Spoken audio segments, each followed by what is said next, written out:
there are 3 doors that have been stopped up. They're still there. In other words, arch and all side, but they are covered up.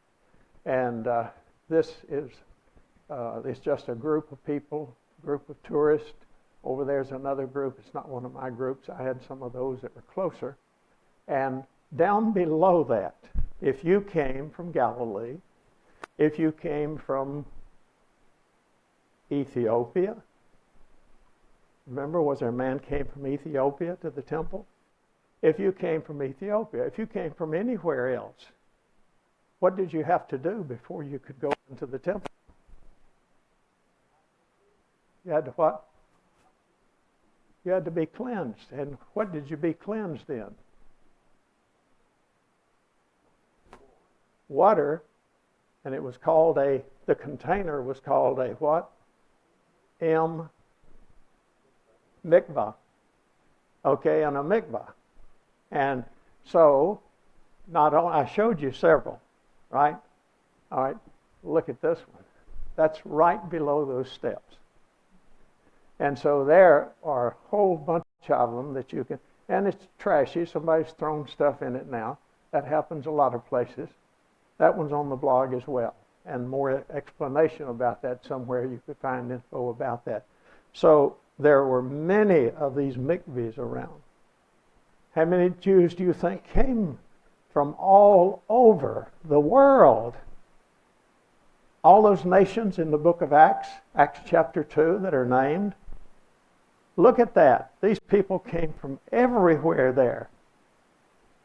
Was there enough water for them to dip themselves? Yes. Yes. And so there's plenty of water in Jerusalem. We talked about this, didn't we, already? And maybe I didn't show you all of these, but I showed you this example of the milestones. Jesus said, if they demand that you go with them a mile, go with them 2 miles. They had markers that would tell them this was stonework. Stonework was really important, wasn't it? And it took skilled people in order to be able to do all of that kind of work. This one, I'm not sure I had it in last week. It is the one in Jordan, and it has writing on it, but it's mostly all gone, and that's at Bethany beyond the Jordan. Here are a couple that were at Mount Nebo. They are there, and that's looking down toward, on the left would be the Dead Sea, and then more like where Mount is, that would be more toward Jericho, that you would be going back there. Inscriptions also had to be carved. Now, we're familiar with people who can make tombstones, and they can chisel out your name and so on. That's really strange when you have your name and the date of your birth already on a tombstone. Think about it. I mean, we all know it's true, don't we? We all realize it. So this had to be done. But also the names of the important rulers. Here's Claudius, the Emperor Claudius. And that's in the Agora at Philippi. And here's one that was found in Jerusalem. And what it was is a dividing stone. It's about this big, like that. And it is a dividing stone. It was placed in a wall around the temple. So they had, remember the temple now? Go back to your little Bible classes. Why do we give up all that information when we grow up? It's very important. So it said what? It said, no Gentile may enter beyond this wall, and the penalty is, and the word right down here on the bottom is the word thanatos. Right there, thanaton, death. So, the thing that I think about is what Paul said later in Ephesians 2:14. What did he say? That when Jesus died on the cross, he did what? He broke down the dividing wall between Jew and Gentile. Paul had been to this place. He had been in there. He'd seen that sign. during his early years. He knew about it. And his teaching, following what Jesus taught him to say, was different from what he had experienced there. So that's a rather interesting point. Now, where is that on this model? So the temple is here. The temple has this enclosure where only the priest can go. And then only the high priest can go. See? But what do you see right there? See that little fence? And then over here, this little fence. And that's what that is. That's the dividing wall. So the model shows this so that you can see it. There is this model. It's now at the Israel Museum, on the grounds of the Israel Museum. And it really is one of the finest teaching things that you can do, is to go there. And I knew a brother in Texas who led tours, and he would go with his groups twice. I never did that, but I always knew, because we had too much to see, but I always knew it would have been good. Go and show, this is what Jerusalem was like. Then visit Jerusalem. Then go back and show them, this is what we saw. And then it gets clearer and clearer as you go along. So these columns also, maybe I talked about those at some point, the ones that we see back here in the distance like that, that's the porticos that you read about in Acts chapter 3, that they were walking in the porticos, they were meeting in the porticos. In fact, Jesus, I think it's John 7, he went to Jerusalem for one of the feasts. It was winter. It was one that came in December. And there, as he was in the temple, and in the winter, it says it was raining. And, well, it just says it was in December, but it rains all of December and January, mostly. So that's a month you don't want to go on a trip if you just want to visit all the sites, because you'll get stuck in the mud. And so he was there in those porches. And that's what it's called in Acts chapter 3, where Peter is there as well. So porches were there. And that's the porticos. In fact, the side over to our right here is the one that the Sanhedrin met in. There was a meeting room in there. So that's where they met. Okay, let's move on. More stone in the house. And as we go to that place, I got John chapter 2, verse 6 here. Let me move on to my notes also, so I'll have the right notes before me, right pictures. And it says there were 6 water pots in the Jewish custom of purification, and it tells how large they were, and that's at the wedding at Cana of Galilee. So they had the pots. Okay, here they are. There are quite a few of these that have been uncovered. That's stonework. Somebody had to take care of chiseling those. So think about that. If you were going to tell your kids, now plan for a job, plan for an occupation where you'll always have a job, that would be a good one, wouldn't it? Okay, Mom, I think, the boy says, the mom's working in the wool at home, you know. And so the boy says, okay, I think I'll be working as a stonemason. I'll work with that. So he worked with it. That one's got a crack in it, but you see some that do not have. And I wanted to tell you a word or two about the burnt house.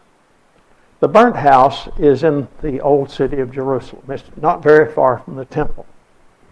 And in AD 70, and this house, they know the exact day of the month when it happened. And when that house burned, as the Romans destroyed the city, it wasn't just the temple they destroyed. They destroyed, kind of like what's happened in Ukraine. They destroyed everything. And so as they destroyed that, this house, the top part fell in. The basement was covered up. That happens a lot in archaeology. you find that the roof and other things up here fell into the floor, and then when you clear this off, there are some items there that were really used by the people all the time. And so what do you have here? Well, you have such things as these pots that we are talking about. See it right there? There's a table of some sort. There should be others here, right along in there. And those are, here's a good one right here. See that one? And then there are some of these that are in a museum kind of across from this. It's called the Wohl, W-O-H-L Museum. And the Wohl Museum was built there after excavations after 1967. And that museum contains many of the items that were found in the excavations at that time. And they go back to this period. There's a house there that does have the rafters have fallen down right in the floor. The floor, and the other stuff covers it up, and see, it's not destroyed. So it's burned partly, but it's there. And you see kind of wood they use, so you can learn if they use cedar of Lebanon. And some of the wealthy ones did. At Lachish, when I was there had been in a little temple the year before, there had been an excavation, and there had been a floor or a ceiling that fell. They sent it to the lab. It was cedar of Lebanon. See, it was used for the ceilings a lot, and shows you the value of it even up into the time of Jesus. Okay, so then also, here are some of those. This one is in the Wohl Museum. Has 4 of them. I think some of these might have been moved to the Israel Museum, but I'm not sure about that. There are also cups that they used. These are all cut from stone. They're kind of a chalk-like material, and so they wouldn't be as difficult to work with as the other, but still nonetheless difficult. Tombs and monuments also. I've shown you several times monuments in the valley down here in the bottom. With this picture, I thought I would show you a little bit more and let you see. This is where you see all the modern tombstones. That's the Mount of Olives. Now, as you look at the Mount of Olives, I want you to look up here on the top, right there. See that? That's the ridge of the Mount of Olives. The Mount of Olives is 200 feet higher in elevation than Jerusalem. Jerusalem is 2,400 feet above sea level. This is 26. But if you go to the Mount of Olives, you can look at certain places from there. You can look and see the Dead Sea. So it's 15, 16 miles away. But you won't be able to see that from Jerusalem unless you get on the top of a building that's fairly high. And it's possible to do so. Okay, they made ossuaries. We've talked about that, but look at the kind of work they put on them. Rosettes and designs of various sorts. So that took a lot of training for a person to be able, a lot of skill for a person to be able to do that. They built theaters, stadiums also, but I didn't put in any stadiums. And so it was a part of life in the Roman cities, the theater, the stadium. They all had it. And a lot of those became Roman cities. I wanted you to see this place. This is at Caesarea. That's Caesarea Maritima. That's Caesarea by the sea. That's where Cornelius lived, where Peter went and preached to him, where the Gentiles heard the gospel the first time. There's another Caesarea in the far north. And that's Caesarea, which is called, it's Caesarea of Galilee, but it is the one that we refer to by the name Paneas. Sometimes it's called Paneas, and so it is interesting also to see the what am I talking about? Not the theater anymore, but the other. So the theater here would be the one at Caesarea. It was built by Herod the Great, this is where we get the word hypocrite. And it means the person who's play acting. That's what this word means, and the word's used in the New Testament. In fact, Jesus is just about the only one who talks about hypocrites. It is mentioned in the episode in Galatians chapter 2, where Paul is saying that he said that Peter played the hypocrite and Barnabas with him. So that was a sad time in the history of the church when these men were wrong in the way they treated other people. And when they said the gospel is for all, and they didn't go in and deal with or live with and eat with the Gentiles, what were they saying? Something different, see? And so that's what a hypocrite is. He play acts. He makes out like things are that way. And we find these in the museums, the theatrical masks, like that.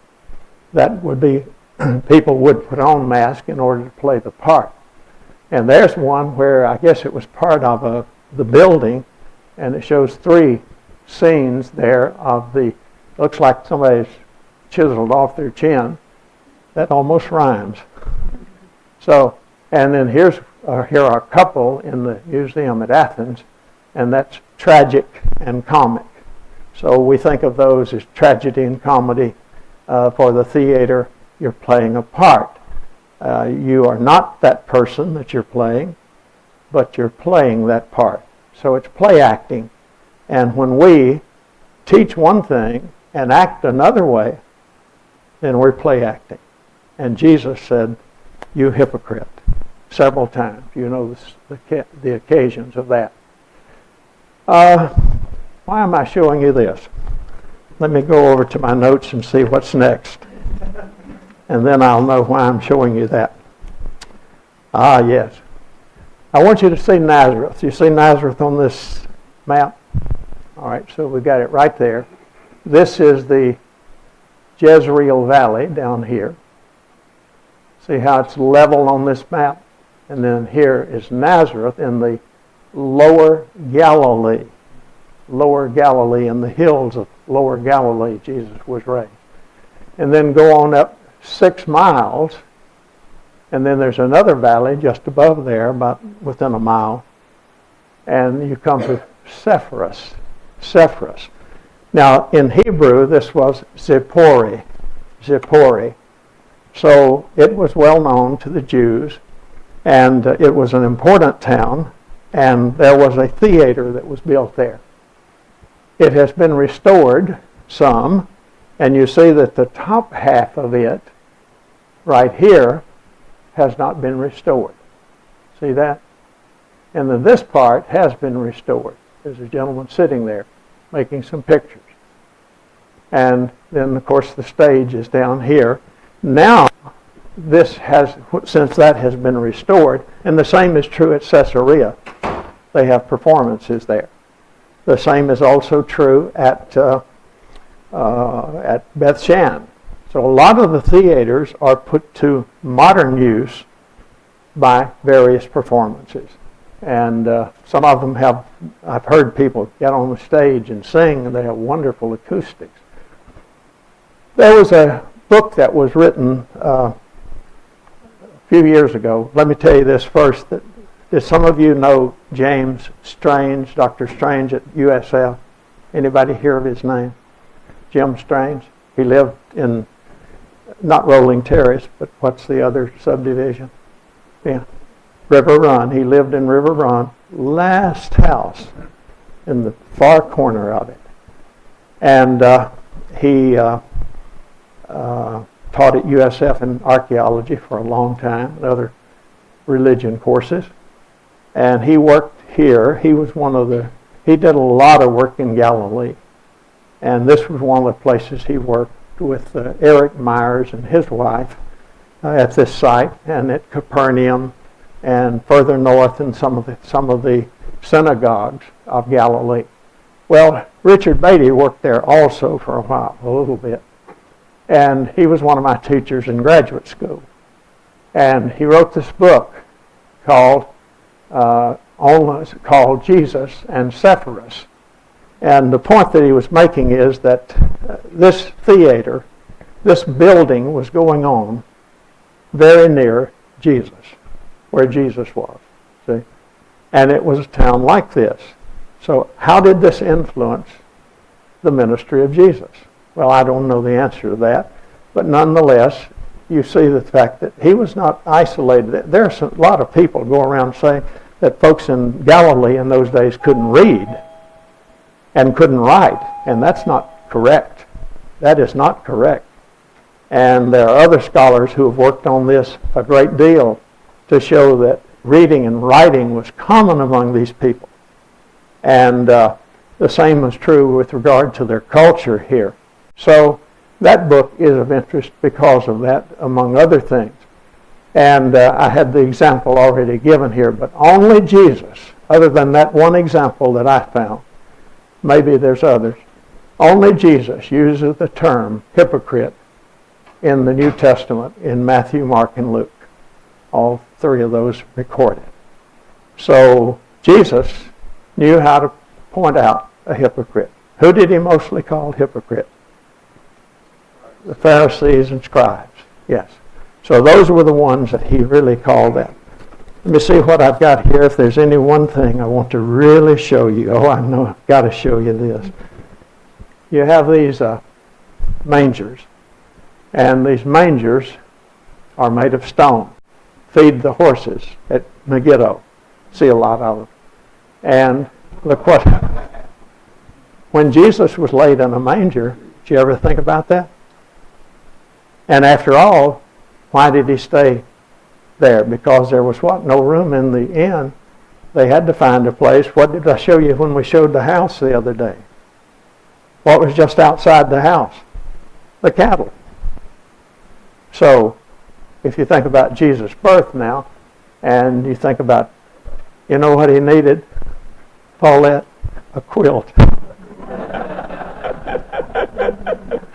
It's true, isn't it? He needed a quilt. That's I've talked about Todd Bolin and his pictures, and that's one of his. That's his son many years ago, because the boy's grown now. And columns like that had to be designed and so on. And I talked about Barclay Gate one night, and I wanted to show you this picture of Barclay Gate. There's where the gate is, and it extends inside that other building. But that's how big it was. That's the lintel over the gate. Used to be, if that building had not been built there, there was an entry into the city right there. So that's one way you could go, to the temple.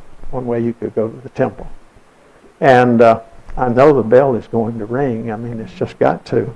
Is it 5 more minutes or not? One more. What are you doing? Stealing my time?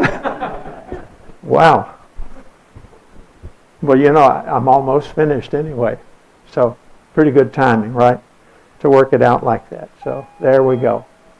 And that's the carpenter and what he did. But remember, the carpenter that Jesus was, remember what we said the term meant. It was a worker in, it could be stone, it could be wood, it could be metal. He was a worker, the word is tekton. He's a technician.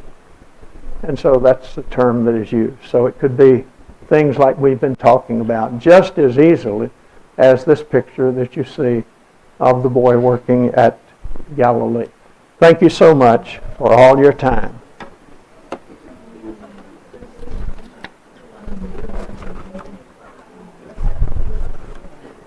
Thank you, Kevin, for your time.